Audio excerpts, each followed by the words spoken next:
Installing a front 2.5-inch drive backplane.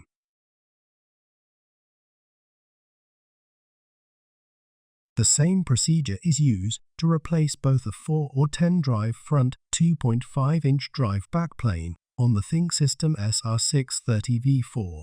E for drive front 2.5-inch drive backplane is shown in this video.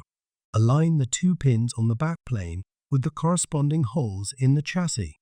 Lower the backplane into the chassis.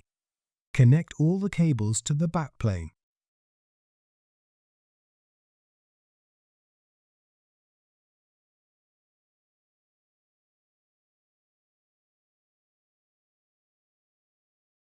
Install the top cover.